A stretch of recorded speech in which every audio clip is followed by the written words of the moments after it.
This is Larry Henares making your day with the fourth part of an article I wrote on money entitled Deficit, Spending, and Inflation. And I continue to quote, "Unfortunately, governments all over the world, ours included, have gone through an unrestrained deficit financing. They simply spend more money than they earn in taxes and other sources.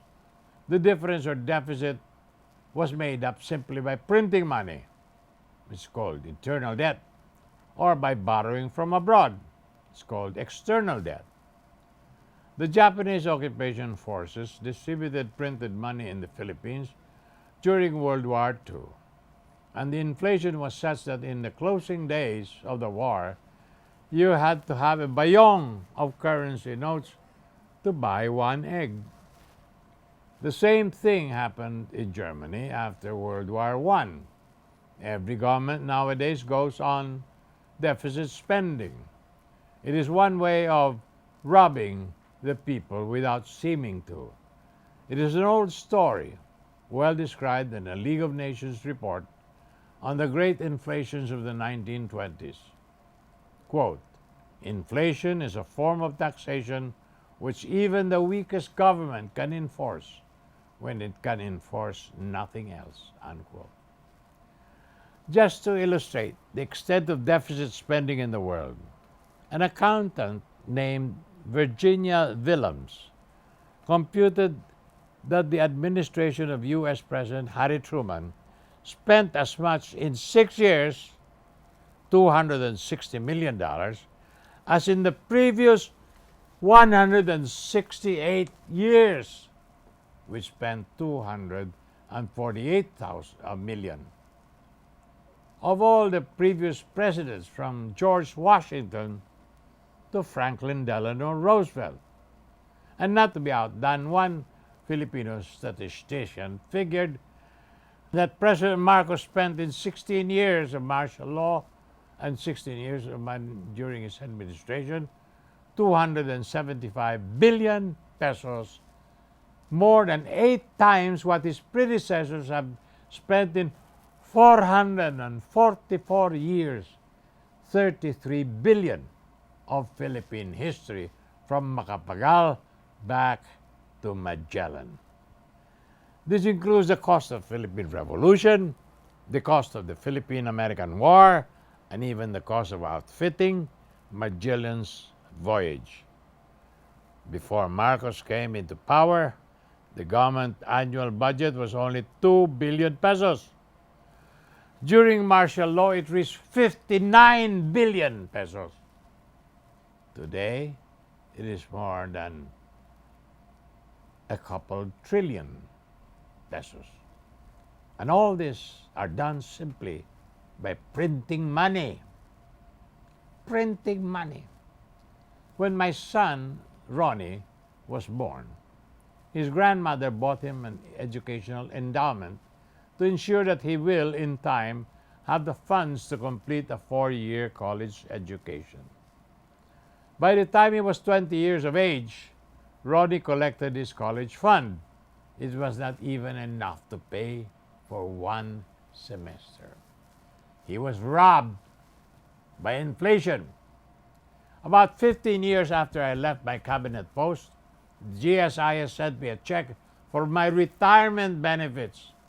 It was just enough to pay for 2 months' electric bill. I was robbed by inflation. More about this after these messages.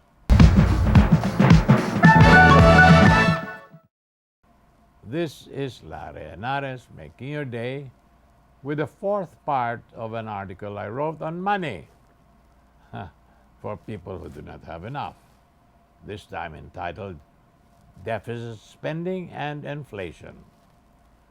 Those who paid good money for insurance premiums for benefits that are supposed to give security for their loved ones suddenly realize after 20 years that the insurance is only enough to pay for the funeral expenses. Those who deposit their savings month by month suddenly find, after 1 year, that the 10,000 pesos they had in the bank can only buy 7,000 pesos worth of goods. Those who receive a good monthly salary finally realize they cannot make ends meet. They were all robbed by inflation.